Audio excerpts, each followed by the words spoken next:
Hujambo na karibu kwa mara nyingine tena mtazamaji wa The World News katika kipindi hiki cha ulimwengu wa siasa. Mimi ni Adam Hussein. Havana imetahadharisha mashambulizi ya Marekani dhidi ya Cuba utasababisha umwagaji damu wa kihistoria. Waziri wa mambo ya nje wa Cuba ametahadharisha kuwa hujuma yoyote ya kijeshi ya Marekani dhidi ya nchi hiyo itasababisha maafa ya kibinadamu na umwagaji damu, si tu ndani ya Cuba lakini ndani ya Marekani. Cuba imesema itaishambulia Marekani moja kwa moja. Ikumbukwe kwamba Cuba na Marekani ni mataifa ambayo yapo karibu mno. Waziri huyo wa mambo ya kigeni wa Cuba Bruno Rodriguez Parrilla ameeleza katika ujumbe wake kwenye mitandao ya kijamii kwamba raia wa Cuba na Marekani watauawa iwapo Marekani itaishambulia Cuba, na ni wanasiasa wale ambao tu hawawatumi watoto wao na familia zao vitani wanao uwezo wa kuthubutu kuchukua hatua kama hiyo. Waziri huyo wa mambo ya nje wa Cuba ameongeza kuwa Marekani sidhani kwamba itashambulia Cuba bila majibu. Wa Cuba watajibu na watasababisha maafa makubwa ndani ya Marekani.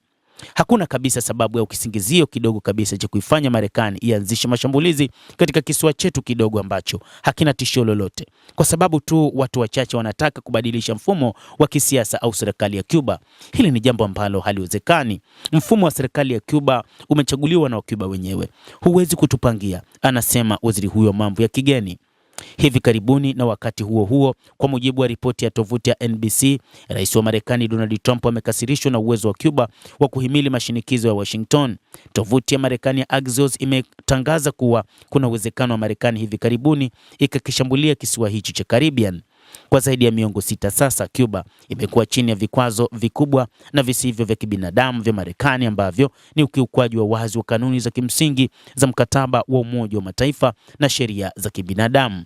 Hata hivyo, Iran, Cuba na Brazil zimetaka kuheshimiwa kwa sheria za kimataifa. Mawaziri wa mambo ya nje wa Iran, Cuba na Brazil wamesisitiza udharura wa kuwepo ushirikiano wa karibu na uratibu miongoni mwa nchi zinazostawi katika majukwaa ya kimataifa ili kukabiliana na mfumo wa ubeberu na kuunga mkono sheria za kimataifa na kanuni za hati za Umoja wa Mataifa.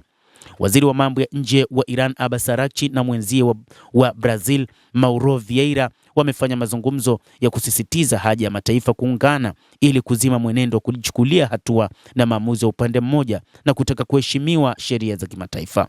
Akirejelea shambulizi la kijeshi la Marekani dhidi ya Venezuela na utekwaji wa nyara wa rais wa Venezuela Nicolas Maduro pamoja na mkewe, pamoja na mashambulizi ya Marekani na Israel dhidi ya Iran, Araghchi amelaani vitendo hivyo akisema ni ukiukwaji mkubwa wa mkataba wa Umoja wa Mataifa na kanuni za msingi za sheria za kimataifa. Hata hivyo, akiunga mkono msimamo huo wa Iran, waziri wa mambo ya nje wa Brazil amesema kitendo cha Marekani cha kuanzisha vita visivyokuwa na maana na kumteka rais aliye madarakani ni ukiukaji wa wazi wa hati za Umoja wa Mataifa na kutangaza kwamba suala hili litafuatiliwa katika majukwaa ya Baraza la Usalama, Shirika la Mataifa ya Amerika OAC, OAS na Jumuiya ya Mataifa ya Amerika Kusini na Caribbean. Mtazamaji wa The World News, hayo ndio tulikuwa nayo, na bila shaka nawe pia una nafasi ya kulike, una nafasi ya kucomment, kadhalika una nafasi ya kusubscribe channel yetu hii ili upate habari hizi kwa mapana kupitia The World News. Mimi ni Adam Hussein. Endelea kuwa nasi wakati wote, endelea kutufuatilia uyajue mengi yanayojiri duniani.